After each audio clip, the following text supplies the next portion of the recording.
what is up guys? Joe again from Grindhouse Grotto. Welcome back to my channel. Tonight I'm going to be wrapping up my ongoing series entitled The Forgotten Volume 1 Episode 5, where I'm going to be reviewing none other than 1981's Don't Go in the Woods Alone.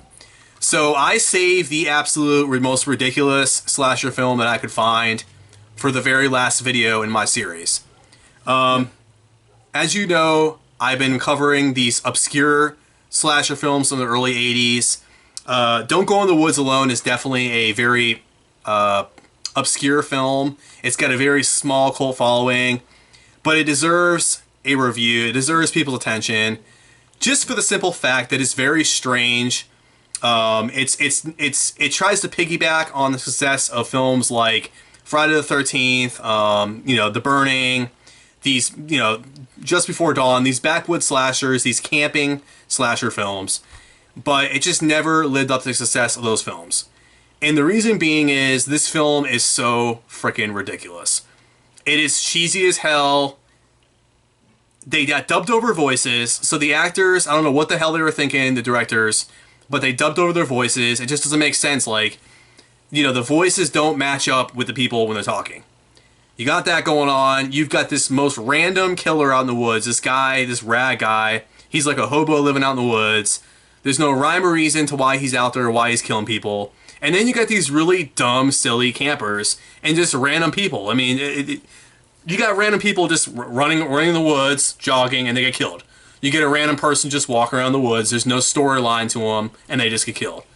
So you get these campers that the whole story is centered around, and they're the people that are getting picked off one by one, just like every other slasher film. But then throughout the film, you just get these random people that pop in the film, and they get killed. There's just no sense to this plot at all. I really can't even sit here and tell you what this movie's about, because I've seen this movie so many frickin' times, and I still don't even know what the plot of this film is. It's as simple as random people out in the woods don't go in the woods. They go out and they get picked off one by one. And that's pretty much it. By this hobo guy, ragtag dude out in the woods. I mean, he is ridiculous. But yeah, that's what you get with this film. But I will say about this film, if I give it any kind of credit, it is that it has boatloads of gore. So if that's your thing, if you love really gory, over-the-top slasher films, this film will not disappoint. Although I will say that the blood and gore effects in this film are really cheap. It looks like a film student did this film. I'm talking about arms being ripped off, but they look like styrofoam arms. And then you got blood spraying everywhere, like blood being splashed up against trees. That's pretty much what you're getting. Bucket loads of gore. Over the top. This film is super silly. Do I recommend it? I don't know. I saved the most obscure film for last. I'm one of those people that I have to see like every slasher film known to man because my curiosity just kicks in and I just want to see like these films and try to find like one of those gems in the rough that nobody's heard of before, nobody's seen. And I'm not gonna lie, this cover art is pretty freaking badass. I dig the hell out of the cover art. So if you were in the VHS store in the 80s and you saw that, you'd be like, damn, I need to watch this film. That's kind of what drew me to this film. That's what made me want to watch it. Don't Go in the Woods Alone. How many times have we all gone out in the woods as a little kid and we were scared to death because, we got lost, we didn't know where we were going, and there could be somebody out there. It was the fear of the unknown. I think that's what these directors, these people that made this film were trying to go off of. People's fear of the woods.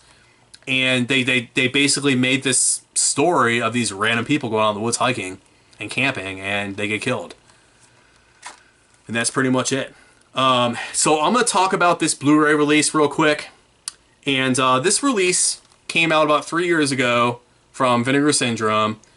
This also has a release by 88 Films as well. So if you live in the UK and you don't have a region-free player, then you can get the 88 Films release. I don't think there's too much of a difference between the 88 Films release, to be quite honest with you.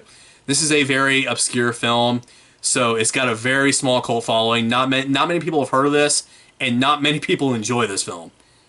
I can only say I don't really enjoy this film a lot. I have it in my collection as kind of just a It's just an addition to my collection. I have to have every single film. I rarely pick this film up.